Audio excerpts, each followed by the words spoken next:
Bishop Strickland, thank you so much for doing this.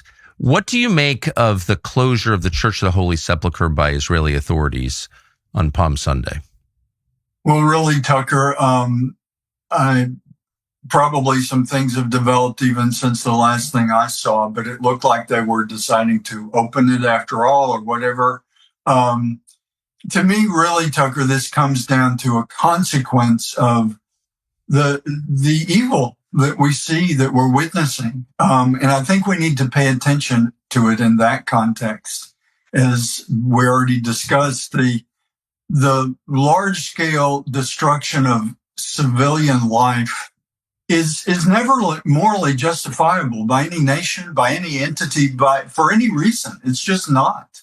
And to me, the closure of the Holy Sepulchre, the holy site for us, there's so many in the Holy Land, but the closure of that and the not allowing the procession of Palm Sunday is a tragic consequence of just how far off the mark really the world is at this point in so many ways. And what's going on there, we must speak calmly, lovingly, clearly, that no, we can't allow this. And the closure to me is just one of many tragic consequences where this has to be addressed.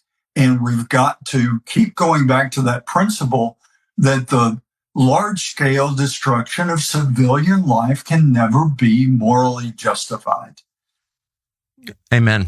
And I'm glad to hear at least one religious leader in the United States say that so clearly. I think that any believing Christian would agree with that as a foundational part of the faith. But you're hearing just the opposite, and I want to ask about that in just a minute. But you don't seem like you believe that the Church of the Holy Sepulchre was closed for, quote, safety reasons. Well, I really don't know, Tucker. And maybe for some making those decisions, that's the reason. But why is it? Why would it be judged to be a place that is unsafe? Because of this chaos that surrounds it. So, like I said, I think it's a consequence of everything we're seeing, which is immoral and is destructive to humanity in very significant ways. You're a man of history, and we all need to be people of history. And if we look at history, these days will be marked in history as a very devastating time, similar to things that we can look back in the last 100 years, 200, 2,000 years, that when these kind of moral aberrations begin to just take over, we need to speak up. And I really don't know the motivation for the closure of the Holy Sepulchre. I mean, I can surmise a lot of things. The possible reopening or partial that I've heard about, I don't know if even that's accurate. That's part of, I know, what you're fighting, and what we're all fighting is so much misinformation, so many false messages. It's really hard to know what is true. Yes. And that's why I think it's so important. And I will be a broken record repeating, we can never justify the large scale destruction and devastation of civilian life as morally justifiable. We can't do that. And I think we have to keep going back to that home base with all the chaos that we're all dealing with. I think one of the things that we can say is that Christianity, targeted or not, the core tenets of Christianity, whether on purpose or not, is often in the crosshairs. We know that, I believe, talking to people in Jerusalem this morning, that there were no synagogues completely closed. And we know that the Church of the Holy Sepulchre was not closed during the last two world wars. Mm-hmm. We know that the idea was to have a Catholic leader and three others in there for a live stream service, and that was banned. So it's hard to understand how this was done for safety reasons. And moreover, I wasn't aware that the government, the secular government of Israel, owned the Church of the Holy Sepulchre, or, by the way, the Dome of the Rock or any other religious building owned by someone else in East Jerusalem. I mean, where does this authority come from that you can just close someone else's church? Well, I don't think it is true authority, and it's basically totalitarian, saying we've got the power, we've got the bombs, we can do what we want, and that is, again, as we look at history and we look at this moment, that is about as scary as it gets to have that attitude. And sadly, we're seeing that attitude. We are the ones with the power, so we are the ones calling the shots. Forget what is moral, forget what is true, forget what is has historic precedent. I mean, I'm sure both of us, for several years now, I get tired of the word unprecedented because we hear it all the time, but we're living in unprecedented times.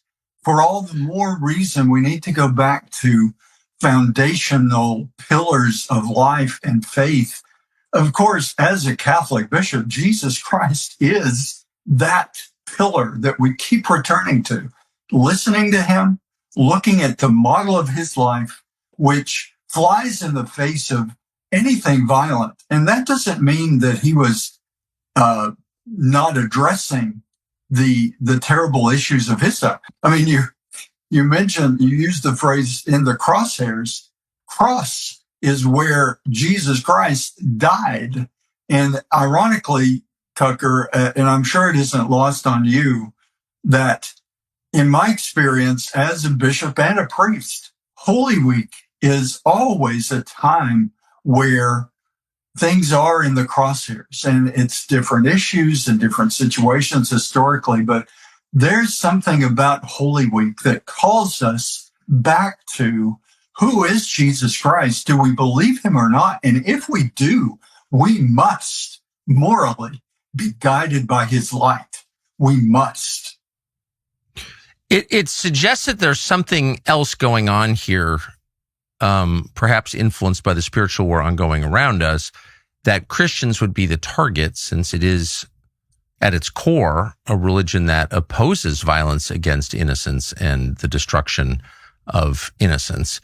And so here, I mean, a totalitarian regime, at least as you think of it in your mind, or I do, targets violence against its enemies. It's the threats. There's nothing less threatening than for Christian clergymen standing in an empty church, live streaming the sacraments. But they went after those guys. So what does that tell you of all the enemies? Why are they the threat? Really, Tucker, what it tells me is that truth is threatening. And if you think about the drama of Holy Week, which we in the Catholic faith are in the midst of, when Jesus Christ is before Pilate, and that is historic reality for whatever your faith perspective, this Jesus of Nazareth stood before Pilate, the leader of the Roman Empire that was stationed there in Jerusalem. And Pilate says, what is truth? And the mob that was there, Pilate himself, everyone was threatened by this Jesus who we believe, is truth incarnate. He is the truth.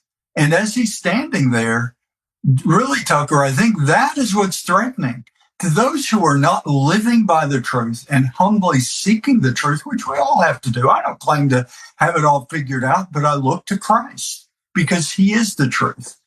For those who are promoting all of these things, closure of holy sites and attack of innocent people, they are definitely threatened by the truth, not by some propaganda, but by the real truth. They find it threatening. And to me, that really what Cardinal Pizzaballa and the others were going to try to do, just a live stream, very small scale, really, that was threatening because it's about proclaiming truth that really begins to cause people of good hearts, whether they have faith or not, it causes the human instinct to say, wait a minute, what's going on? When they hear truth, that is disruptive, not in a violent way, but just because truth cuts through it all.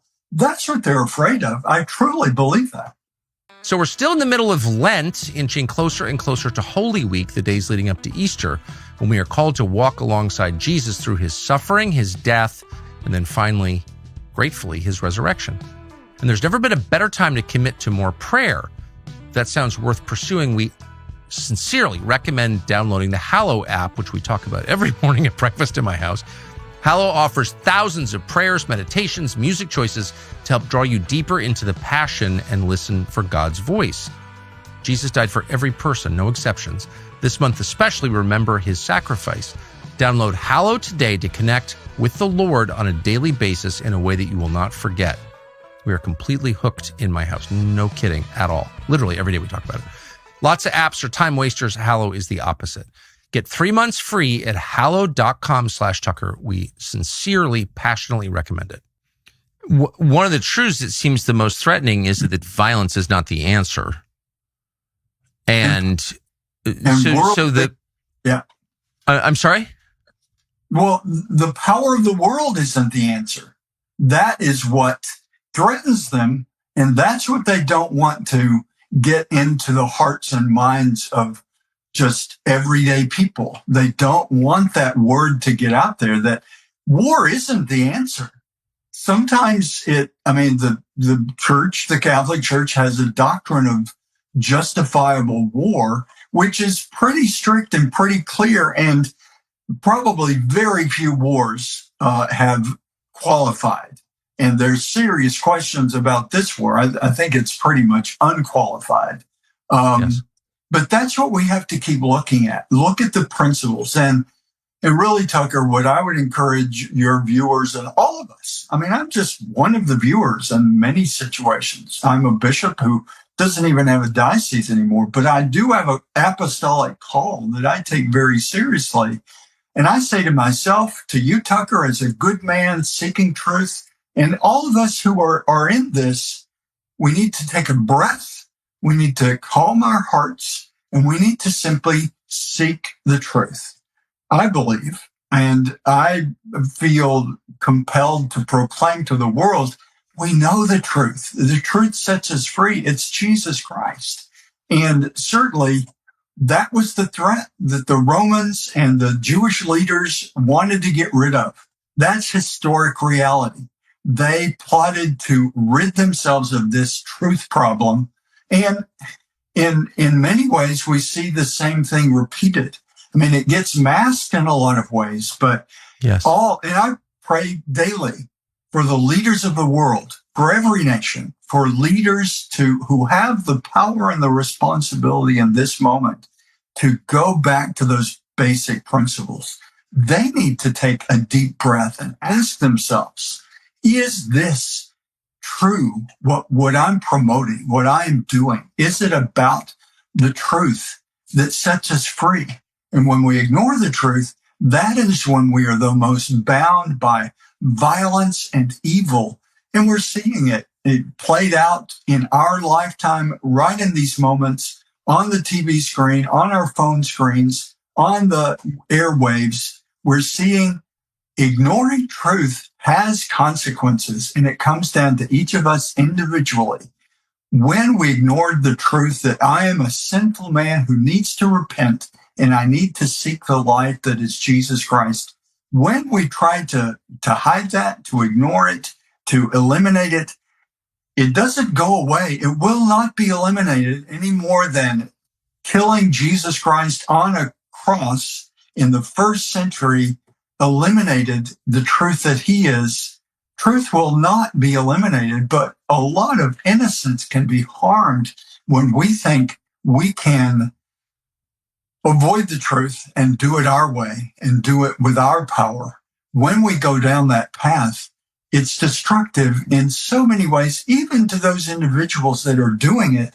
But the tragedy is there's so many innocents that get lost in it that we must speak against innocent lives being just, the term is collateral damage, but that in itself says we have to be very careful about allowing our hearts to harden, that we just use terminology for innocents dying. Oh, they're just collateral damage. May I ask you to go back for a second, as a Protestant myself who's often heard the term just war theory, which I think derives from Augustine, but I could be wrong.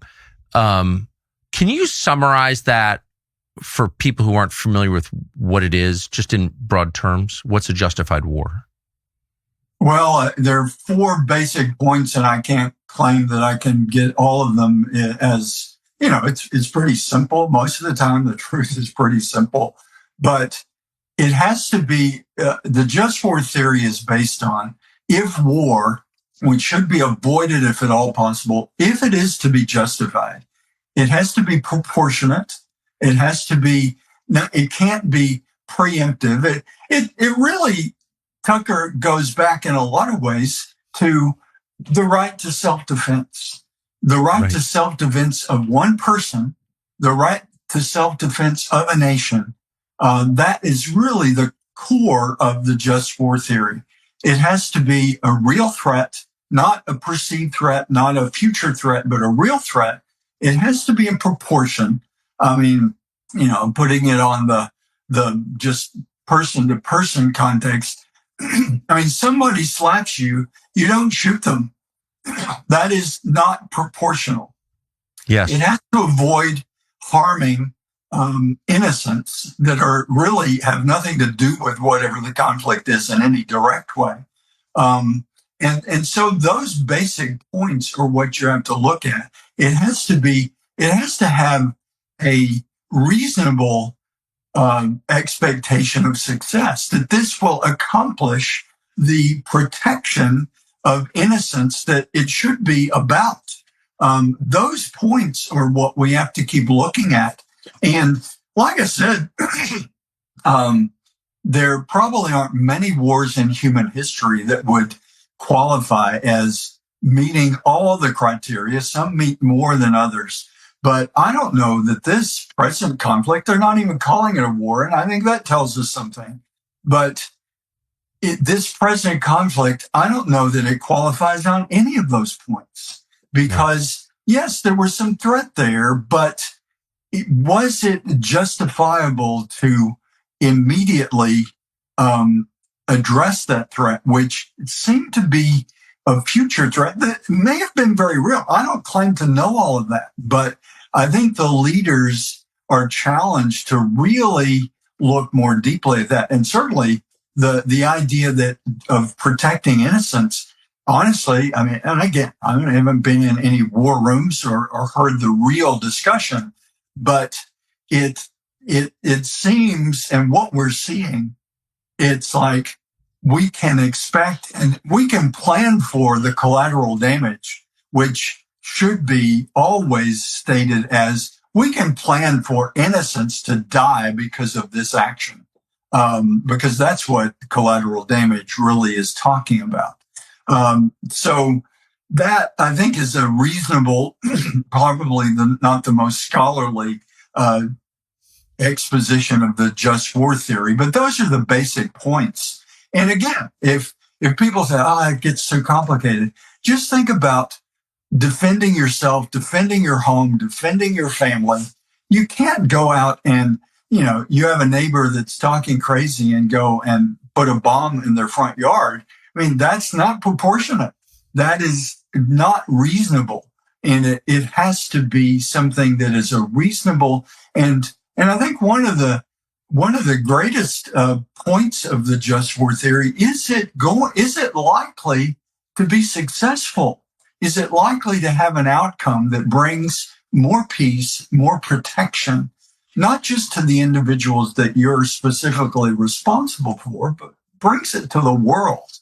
And so I think that we've got to honestly assess what is happening and acknowledge that no nation seems to be really, and I love the United States. I was raised as a patriotic kid.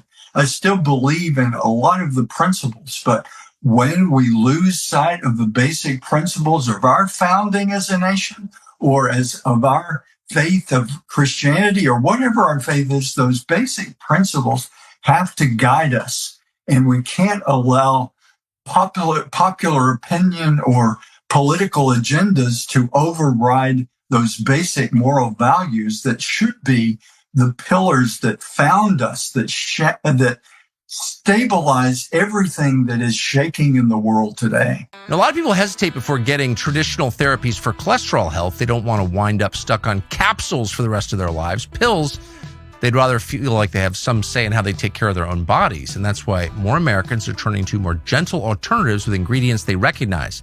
Ingredients like ginger and pomegranate. One of those alternatives is a Dose for Cholesterol. Dose for Cholesterol is a clinically backed cholesterol support supplement that targets triglycerides, LDL, HDL, and total cholesterol levels. We know a bunch of people use it, and the results have been overwhelming. They no longer fear having blood work done because at last the results are good and they're not on some kind of weird chemical cocktail. It actually works. We wouldn't partner with them if it didn't work. Dose is easy to use. It's a daily 2-ounce liquid shot that tastes like mango. Ooh. No capsules, no powders. It's seamless to use. Visit dosedaily.co/Tucker. Use code Tucker for 35% off. That's dosedaily.co/Tucker, code Tucker for 35% off. It's worth it. So this morning, the president of the United States, whom I campaigned for and defended daily for 11 years, not attacking him, but he issued a statement threatening to destroy the civilian infrastructure of Iran, including the desalination plants and energy grid of Iran. And that seems to be a threat against innocence. I don't know any other way to read it. How would you assess that? Is that consistent with a just war? No. And as you said, Tucker, we have to acknowledge that it is, to directly do that is wrong, is immoral. Going back to that basic principle I started with, anytime civilian life is devastated, it's not done morally. It's not something we can just turn a blind eye and say, well, we got to do this. The large-scale destruction of civilian lives is never morally justified. Like I said, if I'm a broken record making that point, I believe I need to be, because the more I think about that, the more I pray about that, the more I look at what's happening, it says, let's put a stop to this. Let's pull back from this. And I understand from, what I see in the news that there are efforts of talking about some sort of solutions, but the talk seems to always have much less focus and much less power behind it than the bombs and the destructive forces. I guess that is, by human nature, maybe that's somewhat natural, that when you've got the power, it's hard to restrain yourself from using it. We see that played out in so many ways. But yes, that is where the moral values have to kick in for the individual man or the individual nation. And the leader that is a man or a group of men or women that are leading a nation, they need to constantly go back to those principles and asking themselves, is this justifiable? Is this something that is moral to do? And if it's not moral, then we should just put up a big, bright red stop sign and say, we're not going to do this because it is morally questionable, much less clearly immoral. And when we go down the path of saying, well, we've got to do some immoral things, it's like the end justifies the means. Some basic principles of philosophical, logical thought that have guided nations and individuals through history. If we get on a path where we say the end justifies the means, then the means can become so immoral that it's just devastating for not just the individuals or the nations involved, but for all of humanity. We've got to be very cautious about going down that path. And I'm afraid that many of the things that we've seen have crossed that line of just saying, we believe, yeah, this is evil. Okay, it's evil, but we've got to do it for the good end. That is very dangerous territory. Also common, I think. I mean, people, as you said, who have power tend to misuse it, an often noted phenomenon because it's true. What's different, at least in my lifetime, is seeing self-described Christian leaders not only defend violence, but attack anyone who questions its use and then use the Bible to justify it. So I guess what I'm saying is one of the battles here is over what Christianity is as a faith. And that seems to me a very important battle, okay? Certainly a conversation. So what you're seeing some Christian leaders do is say, well, there's violence throughout the Bible.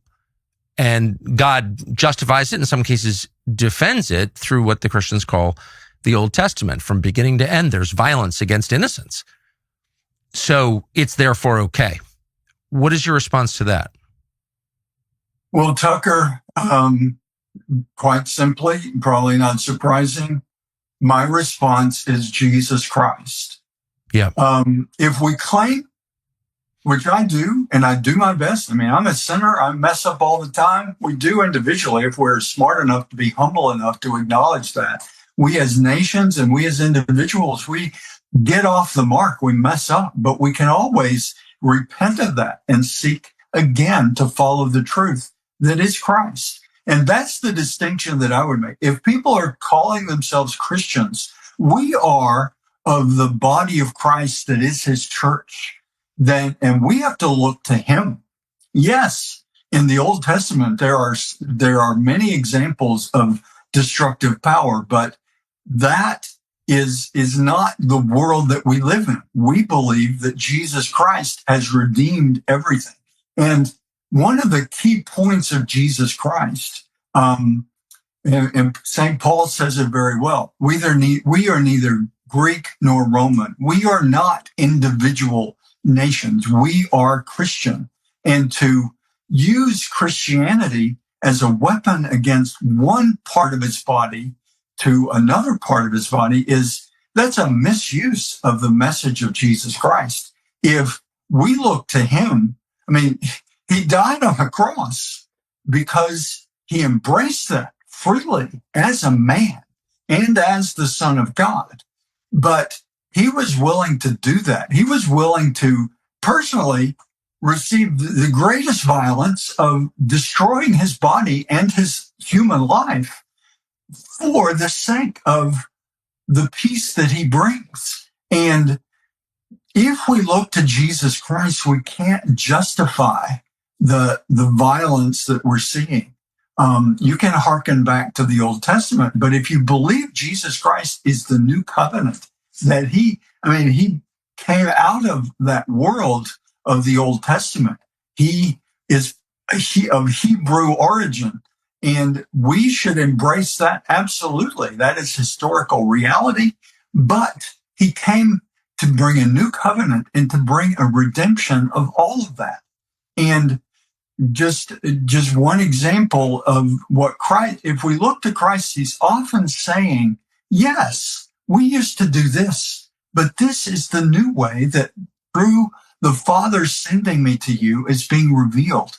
It used to be an eye for an eye and a tooth for a tooth. That cannot be that way with us, he says to his disciples. And we have to really listen to that. We may not like listening to Christ himself, but that is what we're called to, especially if we call ourselves Christian. That is probably, as you point out, Tucker, one of the greatest issues that we have to face now, because there are many non-Christians in the world. And for Christianity to be really co-opted and hijacked in the way that we're seeing is destructive to the message of truth that is Jesus Christ. Because I can imagine people saying, well, if this is what Christianity is really all about, I've considered it, but I'm not going to even look at Christianity if that's what it's about. It's not what it's about. But when voices are saying we can go, again, going back to that basic idea of we can destroy civilians violently and in drastic ways and say that it's moral because we're claiming to be Christian, that's nonsensical. And it's offensive to Christ himself as anything could be. He is a man of peace. And that, it doesn't mean just let yourself be run over, but real peace is about respecting our lives and the lives of others, and always seeking without violence to embrace the truth that sets us free. So I guess what I would say to Christians that are claiming sort of Old Testament justification, show me that in Christ, and they're not going to find it. So it's rare these days, a company that actually makes things here in the U.S., not just designed here or assembled here, actually manufactured here, start to finish in the United States. Brooklyn Bedding builds every mattress in their factory in Arizona, not in the Far East, in Arizona. No middlemen, no cutting corners, no outsourcing to save a buck. The founders started with nothing, no degree, no corporate backing, just learned the craft, built a factory, created a product that actually works. That's the American story. We ought to support it, and we do. And here we love the ThermoBalance mattress collection. It's made a huge difference in the quality of the sleep of a lot of people who work here. No more waking up hot in the middle of the night thanks to their cooling technology. Your back feels better when you wake up. They're endorsed, in fact, by the American Chiropractic Association. So it's not just marketing, it's real. They'll also give you 120 nights to try it out. That's a lot. If you don't love it, they take it back or swap it out. No hassle. That's how confident they are. Visit brooklynbedding.com. Use the promo code Tucker at checkout for 30% off site-wide. This offer not available anywhere else. It does seem like this is an effort to co-opt Christianity and change the world's understanding of Jesus. And it seems like Holy Week maybe is particularly hard for people who want to do that, because the whole message of Holy Week is the opposite. I mean, you're the theologian, but I think Jesus is coming into Jerusalem at a time when it's occupied by foreign pagan authorities that are oppressing the people of Jerusalem. And a lot of people watching assumed Jesus was going to liberate the city in some using force. He was the king, but he doesn't come in on a war horse. He comes in on a donkey and then submits to being tortured to death, because the victory is larger than a military victory. It's a final victory. It's a spiritual victory. And that seems like the message as a non-theologian Protestant, that seems like a very clear message. But you tell me, is that the message? Tucker, you are spot on. And that's why I mentioned earlier in our conversation, Holy Week is a week of drama, and it's a week of waking up and realizing the real message of Jesus Christ. I mean, the whole passion story of Christ is the elements there. I mean, we have Judas Iscariot, who, why did he betray Christ? I mean, I don't claim to be able to read his mind or his heart, but the indications are he betrayed Christ because he wanted the kind of military leader that many wanted. Christ's triumphant entry into Jerusalem it's a very interesting scene that we need to constantly go back to and look at in terms of what's really going on. Just before Christ, as recorded in Scripture, just before Christ enters triumphantly into Jerusalem, the verses are talking about the authorities seeking and plotting to assassinate Lazarus, the one he had raised from the dead. And so one of the most, it's described in John, and it's one of the most amazing passages in the entire Bible. Jesus has just raised this man from the dead 4 days after his death. One of the amazing things he did, the guy's alive, and the religious authorities want to murder him. I mean, it's like, sorry, excuse me. It's amazing. It really is. And the drama is right there. We have to see it and recognize the way it continues to unfold in our lives. I mean, I don't want to label anyone Judas Iscariot, but we need to ask ourselves, every one of us, and I include myself, we have to be very careful and ask, are we beginning to move in a direction that Judas Iscariot would have approved when we are saying, we want, hail Jesus, hail to the Son of David, but we want to shape the Son of David according to our agenda? That is where it gets very dangerous, and it culminates in destruction for Judas Iscariot and real destruction for Christ. But because he is truth, because he is God's divine Son, what the world can throw at him can't destroy him, because he's beyond creation. He is the Lord of creation, but he allows it to happen out of love for all of us. And, it's just so rich with images that can be beneficial to all of us. But for us to hear Christ in this time, in this moment in our history, for the world, for this nation, for the Catholic Church, for Christians, to hear Christ say to those who are literally in the moment nailing him to a cross, killing him, Father, forgive them, they know not what they do. To have that kind of mercy and compassion in your heart is, and we've seen some saints that have echoed it. Saint Stephen, the first martyr, echoed his Lord in saying that. But that is, again, going back to where's the threat? That is a very threatening sentiment when we think, when the world thinks that the powers of the world can ultimately prevail. To hear the man being destroyed by the world saying, Father, forgive them, they know not what they do, it reminds us that we've got to retune our hearts and our minds to the message of Jesus Christ and to face everything we're facing. That is, it's like Holy Week being played out again writ large in our time. The hidden messages and the plottings and the confusing.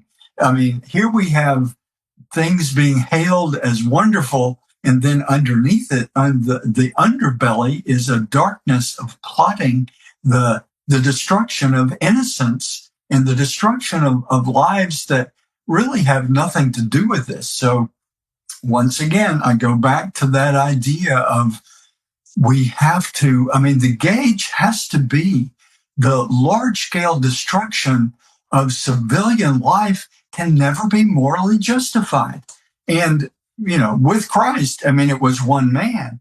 But in terms of reality, in terms of the universe, trying to kill Jesus Christ, Son of God, Jesus of Nazareth, killing him, they were successful in killing him. He died on the cross. But that is large-scale destruction of innocent life, of civilian life.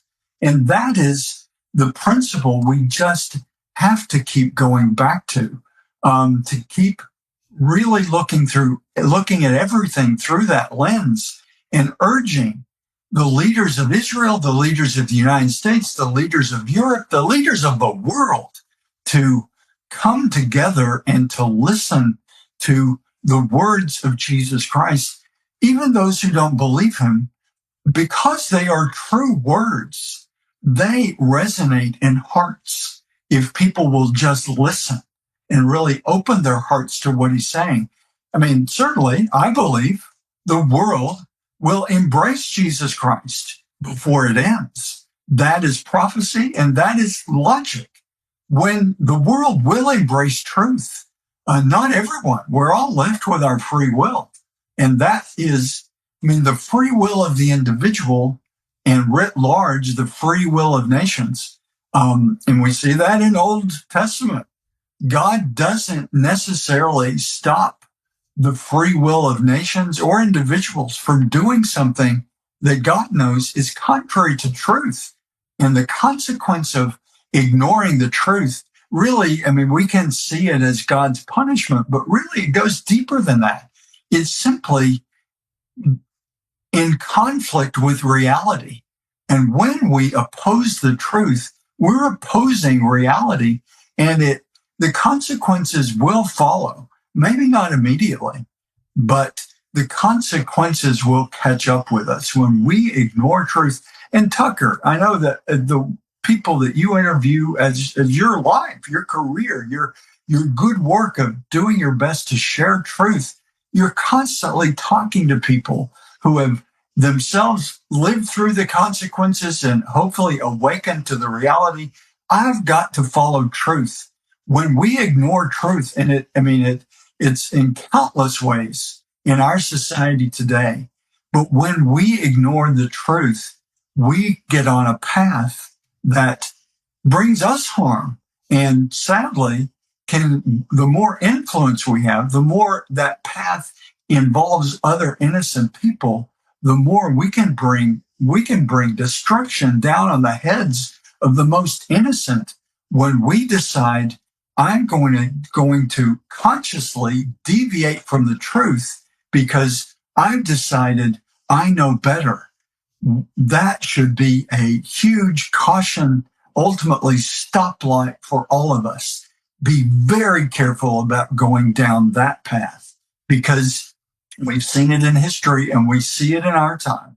When the individual says, I'm somehow above or outside the truth, then they may prevail for a moment, but it will always come to destruction. There was a controversy 6 weeks or so ago around a woman called Carrie Prejean Bowler, who was a member of the president's Religious Liberty Task Force. She was expelled from it, really, from my reading, for two reasons. One, she called attention to the deaths of innocents in Gaza and made the point that their lives were as valuable as anyone else's. And two, she refused the basic tenets of Zionism, political Zionism, and said that she didn't have to sign up for that as a Christian, and she was expelled for that. And there were a number of religious leaders, Christian leaders, who approved of her expulsion, and in fact, who made it possible. You weighed in on this. Can you tell us why you did that and what you said? Yeah, thank you, Tucker. Well, really, again, I'm a simple guy, and it comes down to basic, simple truth. Ultimately, truth is simple. Yes, it's deep, it's rich, it's hard to fathom, but it's not complicated in the way that our world is so often complicated. As you said, I think Carrie was removed because they didn't like the truth she was speaking.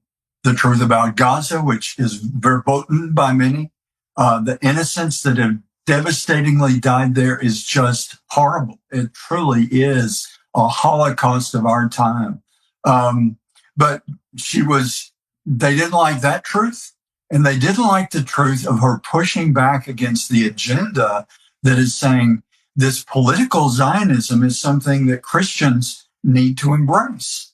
No, it's not. And the Catholic Church is very clear. From everything that I've seen, I had a conversation with Carrie before I put out my statement. And I had the conversation because I was hearing things, and I just wanted to really, my intention with reaching out to Carrie was just to be a pastor and to offer her some support and some consolation. In the midst of that conversation, she basically challenged me and asked me, Bishop, if what you're saying you really believe, your message, my message to her, if I really believed it, was I willing to publicly speak it? And I told her I would pray about it and I would consider it. But even as I told her that I would pray about it, I knew in my heart that, I was, as we say sometimes, Christians say, I was convicted. I knew that if I was going to be the man I want to be, if I was going to be the Christian that I want to be, I had to speak up.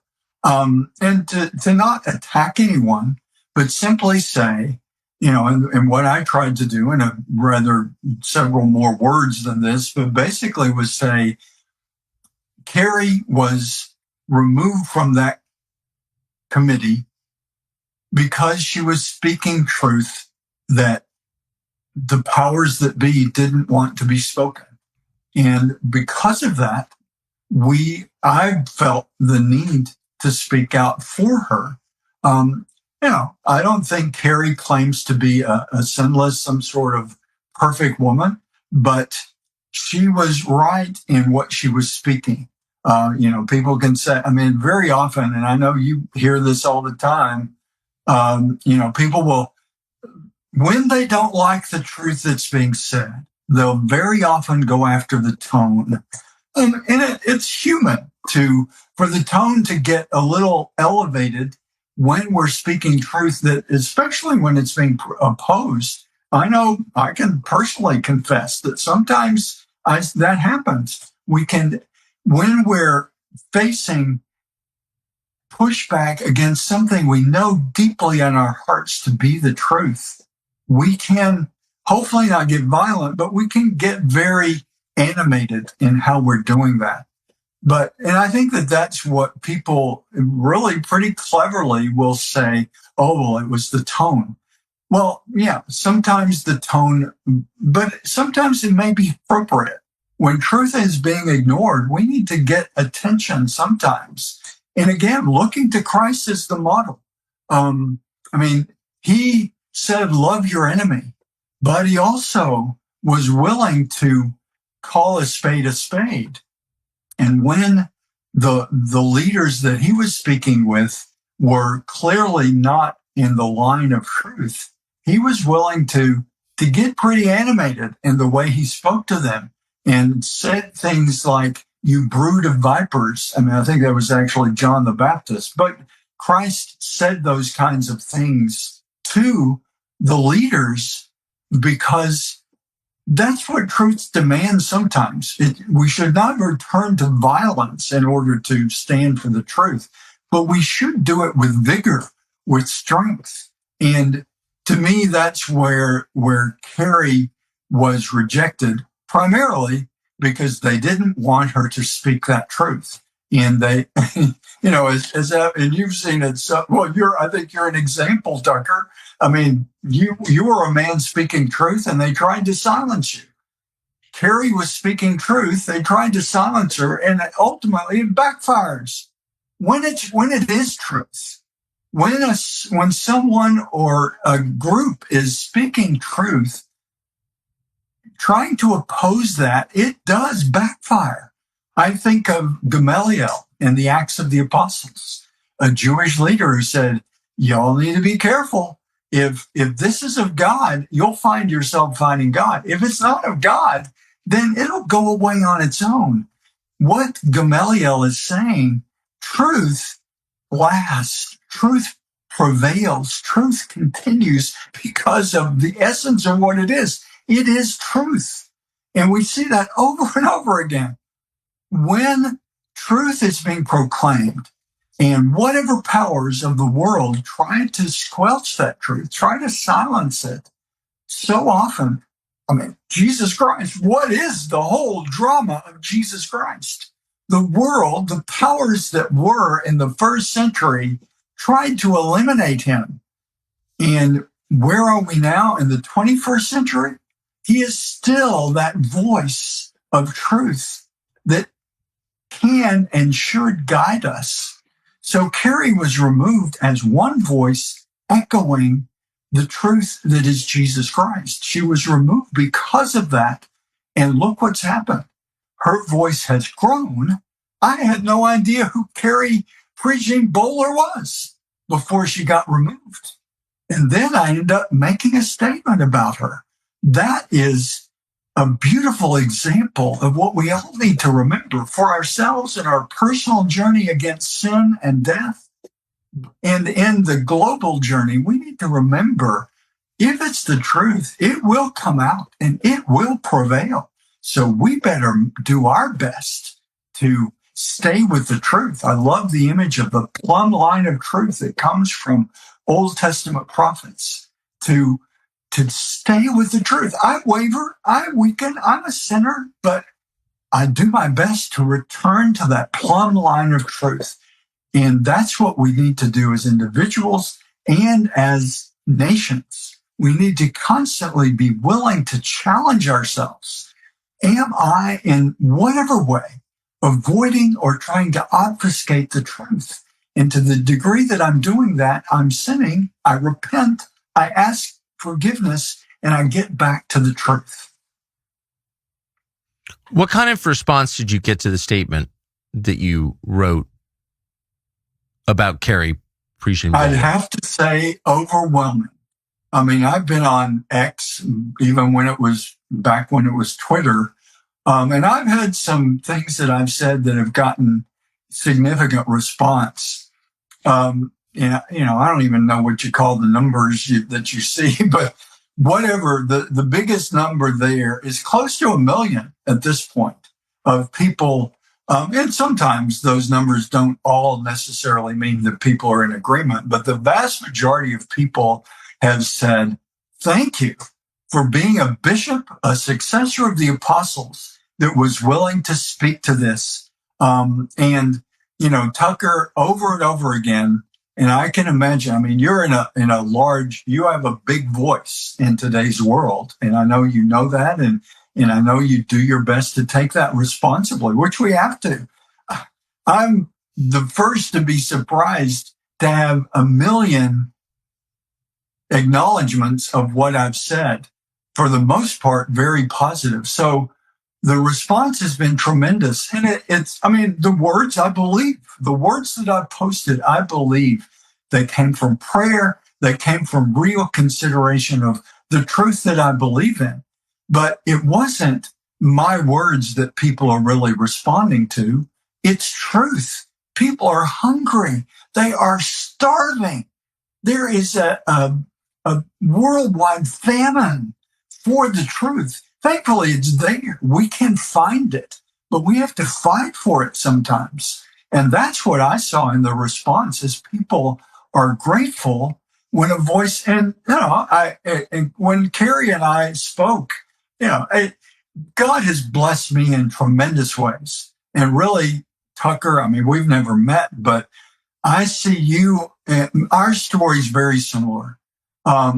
They tried to cancel you. I mean, back in the culture when people speaking truth were getting canceled. And what has happened? Your voice has grown, and I think it should, thankfully. I know you're not the perfect man, but you are a man seeking truth. That's how I understand Tucker Carlson. And because of that, they fired you and they tried to eliminate your voice, and that voice has only grown. The same thing for me. I'm a bishop removed from his diocese, and my voice has grown. I mean, I still am the kid from East Texas, but my voice of doing my best to be faithful to the truth and to be willing, and that's, I think, where both of us can stand together. We've been willing to speak the truth when it wasn't popular, when it was sometimes threatening to be further consequences if we stay with that voice of speaking the truth. But I think both of us, in different ways, I can't speak for you, but I can speak for myself. I have to do what I've done. I can't knuckle under and say, okay, just quit speaking the truth. I was told to quit it. Stop it. Quit speaking the truth. You were told as well. And I'm sure behind the scenes, you could share lots of stories of people saying, oh, Tucker, don't, calm down. Don't do this. Back off. But we can't.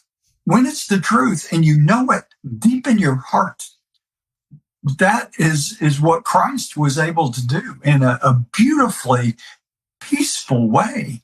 He endured everything the world could throw at him. And, in many ways, I haven't had anything thrown at me, but I've been willing to speak the truth when it wasn't popular and when it basically got me kicked out of the club.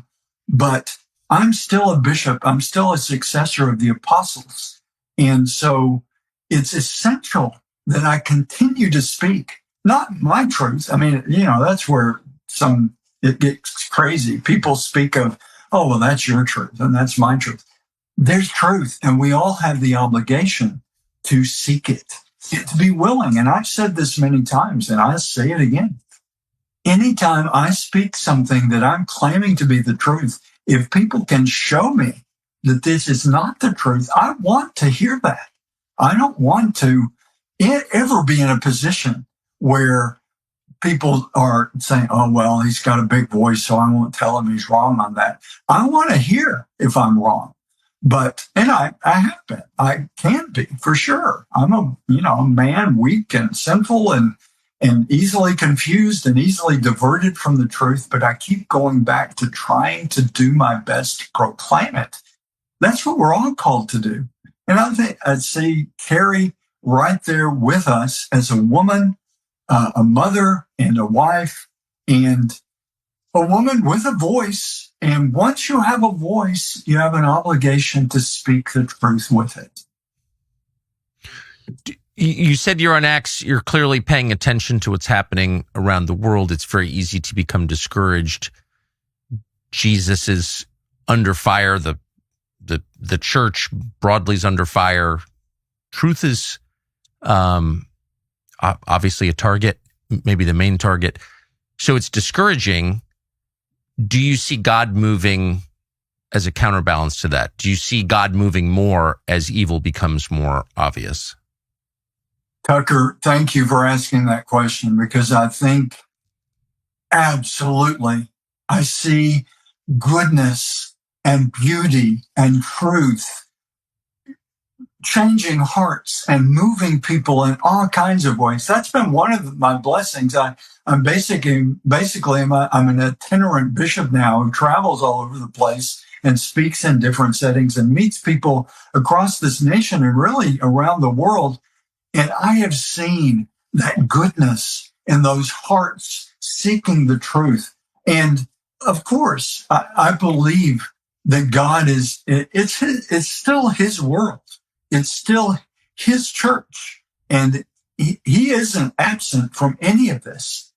Free will allows us to destroy ourselves if we make that foolish choice. But God is always offering the opportunity to each of us individually and to each of us in whatever group, whatever definition of a group of humanity. For us, we're all brothers and sisters. We're all the children of God.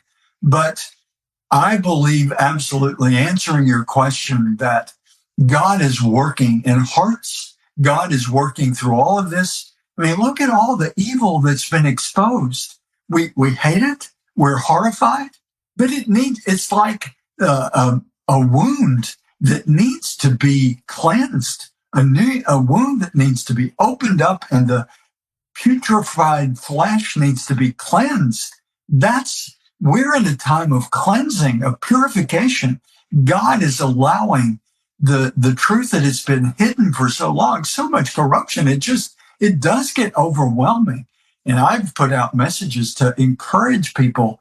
Don't despair. It's so easy to despair. And we see it. I know both of us see it too often, especially young people, lives ending, sometimes intentionally, because they just despair of this dark world.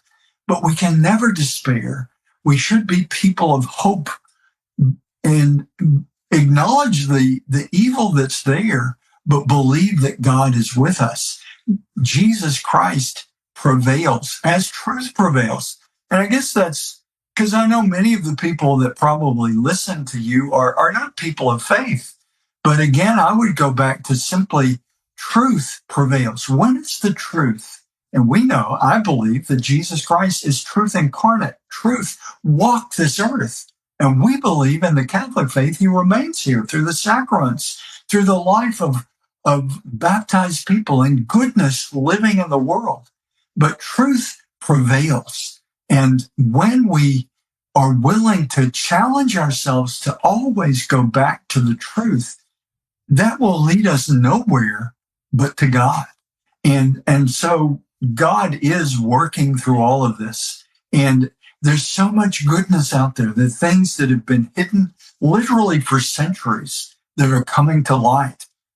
What comes to mind for me is an apparition of Our Lady called Our Lady of Good Success, that is in Ecuador, Quito, Ecuador. It happened shortly after Our Lady of Guadalupe. Our Lady of Guadalupe appeared in 1531 there in Tepeyac outside Mexico City. The image of Our Lady of Guadalupe still is revered there by Catholics and others there of that miraculous appearance. This apparition happened in the 1570s, I believe, shortly after Our Lady of Guadalupe. And what's interesting is the apparition, it's to a nun. Our Lady speaks to a nun, and this has been approved as private revelation, but it is accepted as authentic by the church. But basically, the apparition is Mary says to this nun, Mother Mariana, that for the 20th and 21st century, this will come to light and will help people navigate a world and a church deeply affected by the chaos of not following the truth. I mean, that's what it comes down to. We believe the church, will prevail. The gates of hell will not prevail against the Catholic Church. That is our faith. We believe what Christ says in the gospel, and we believe it applies to this church. But that doesn't mean that we human beings, and the church has gone through every kind of storm that humanity can come up with. But we believe the church will not be destroyed, so we can't despair. But what's interesting to me is that this apparition, it's a sign of the goodness, a sign of the hope, a sign of God still with us. One of the things that as a bishop, as a lifelong Catholic, one of the great realities that I think is always helpful to me is to remember God is timeless. That's hard for us to grasp. We can't really grasp it. How can God be outside time? But he is. God is eternal. And so the things unfolding, we say, well, this was 400 years ago and now it's happening now. And how does this work? For God, there is no time. It's simply truth, goodness, and beauty always flowing from the heart of the Trinity, God, Father, Son, and Holy Spirit. So keeping that perspective always reminds me to be careful about presuming things about history, because God's outside all of that. I mean, history is a reality of the creation that God has given us, which is precious and is good. As God says in Genesis, he saw that it was good. But the evil and the bad can come when we who are created in God's image and likeness begin to ignore truth. That is constantly what it comes down to. When I sin, I'm ignoring truth. I mean, we may not say, oh, I'm going to go ignore some truth today. But if we trace it back logically, what I'm doing when I sin in significant or the just small ways, sometimes it's literally telling a lie, ignoring the truth, pretending that this is the way things are, or this is what I've done. But when we ignore truth on the personal level, on the national level, in the midst of history, when we ignore truth, we are on a destructive path. So we're always challenged to go back to the truth. And in this conversation, once again, I repeat, the wanton destruction of innocence, of civilians, is never morally justified. That's the anchor of truth. That's the pillar of truth that we have to keep returning to when we get caught up in the confusing and chaotic realities that we're all facing. We have to go back to the truth and humbly acknowledge, Lord, I've wandered in significant or maybe just in basic ways. But the more we allow ourselves to put blindfolds on and ignore the truth. And I think that's a lot of what's happening right now. It's like, the political entity that is called Israel is getting a free pass for facing the truth for whatever reasons, for political agendas or some kind of co-opted religious idea. But when we ignore the truth that atrocities have been committed against civilians, against innocents, then when we won't speak of that, like Gaza, then we're on a dark path. And it becomes something, it's sort of like the club of complicity where we say, well, we'll all ignore that truth, won't we? And we move forward. And too much of that happens in today's world. You wonder why. I mean, there are, a lot is written about this. There's a lot of speculation about it. Why would people intentionally lie in the United States about what everyone can see, about the atrocities you just mentioned? Why would our political leaders do that? Why would so many of our religious leaders do the same? And there are all these theories, well, they're being paid off, or those are not adequate explanations from my perspective. It does feel like, and there are instances of this, Paul alludes to this in Galatians, that it's almost like there's a spell, there's a supernatural quality where people can't see things. They sincerely can't see things. Their vision is clouded. Do you think that phenomenon exists now? Oh, absolutely. Absolutely. Evil is real. The Catholic Church sees evil personified in Satan and his demons. Christ Satan has no power, really.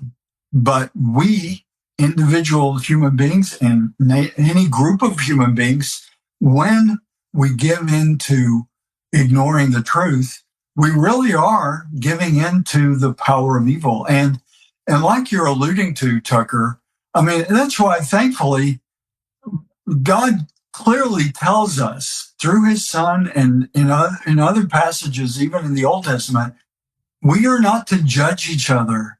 We are not the judges. We are to make judgments about what is true, but we're not to judge the individual person. And I think that's where we have to always remember, because the atrocities that happen, and that doesn't mean we just say, well, out of respect for this person, I need to allow this to happen or allow myself to be attacked. That is not what we're talking about. But we do have to always acknowledge, when it comes down to judging the person, we should simply not do it and acknowledge that maybe there is evil and I truly believe that the delusion of evil has many in its grasp in the world today. We all have the obligation to set ourselves free from that, to see the light and to make the choice to turn from it. But I know that it can become very difficult, seemingly impossible. And I think that really, as we talk about all of this, Tucker, I believe it comes down to basic human choices. The world leader that is deciding this is justified because I have decided this, and this. It comes down to, and I think of us as individual sinners. When we sin, we've simply decided, I know better. In this, we explain it away. We make rationalizations, but what at the heart of it is, yes, this is what the world says is true, but I know better. I've figured it out. I know better. And I think that's where, the atrocities in Gaza, they are actively working to hide those and to squelch any voice that dares to speak up about innocent lives being destroyed, because it threatens their I know better attitude. It threatens that truth that they're trying to create. We can all try to create our own truth, but it doesn't exist really. And that is what we have to always be humble enough to acknowledge. And we have to pray that world leaders will be people whose hearts are open, because they've got the power to do drastically, devastatingly destructive things, like we witnessed in Gaza, what we're witnessing in Lebanon.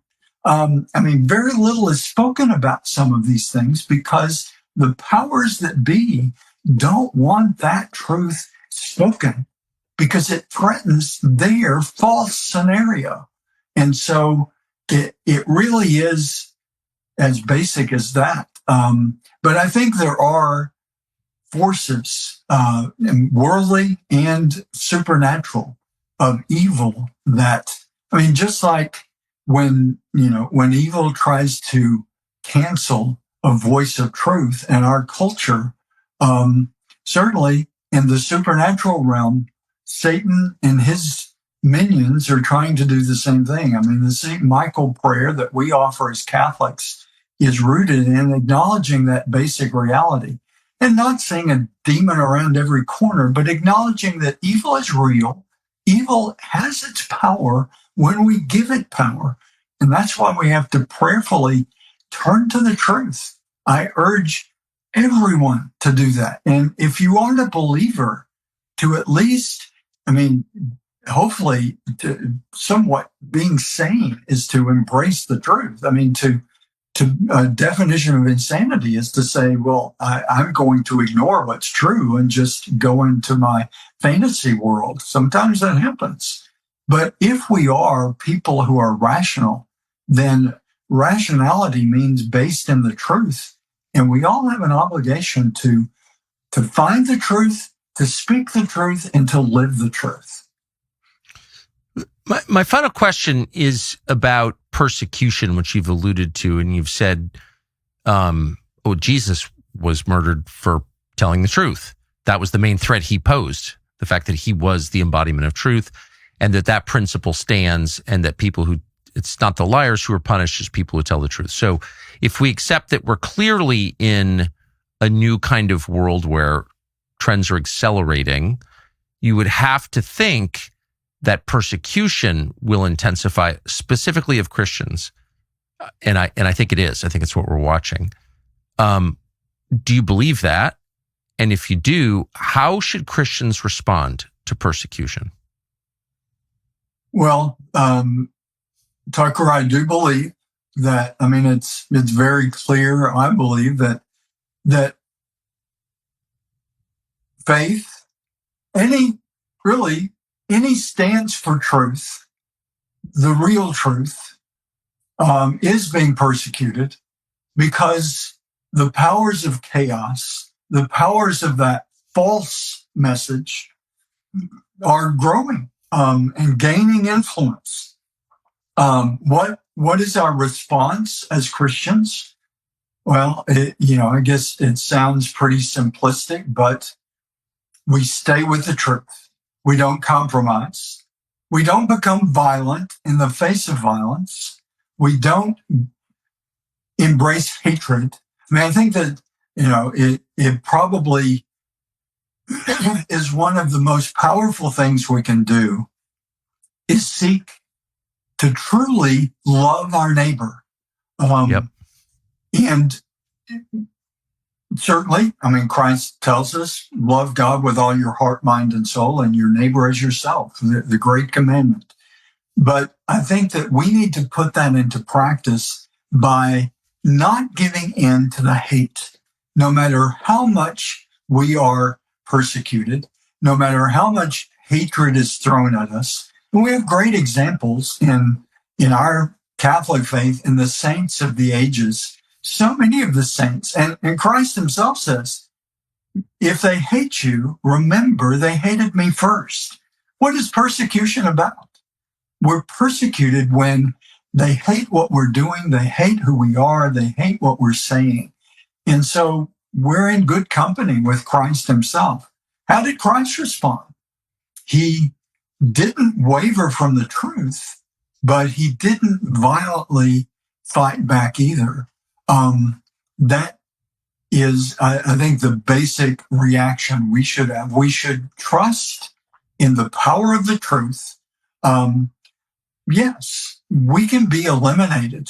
We can be assassinated in this world, and it happens. But the truth continues to prevail. And if, as Christ died in service to the truth, he was the truth and he died for the truth. If it comes to that, we shouldn't seek that. Our lives are valuable, but if it comes to that, then we who believe in the truth should be the martyrs, be willing. If that's what it takes to stand for the truth, that I sacrifice my life in this world, it begins to remind us that life is not limited to this world. We believe in everlasting life. The salvation of souls is what the church, the Catholic Church, exists for. It may not always look like that through history and in our time, because too many voices seem to be too worried about this world. But ultimately, to be alive is to have eternal life with God. And so sacrificing this earthly life, if it comes to that, and I've always loved the example of St. Thomas More. He was a great lawyer. He was a great mind. And he did everything he could to keep from losing his life in this world. But ultimately, he knew that if he had to sacrifice his life in this world, he could look to eternal life with God in heaven. And he says that to his own daughter, we shall merrily meet in heaven. That has to be our attitude as well. Not wantonly and easily allowing our lives to be destroyed. That is not respectful of the treasure of our life that God has given us. We should desire to be here as long as God gives us breath. But when that ends, and if we lose that life because we've stood for the truth, then we're in good company. So the Christian's response to persecution should ultimately to be willing and to be strengthened and to strengthen each other, to stand with the truth, come what may. Amen. Bishop Strickland, thank you very much for taking this time.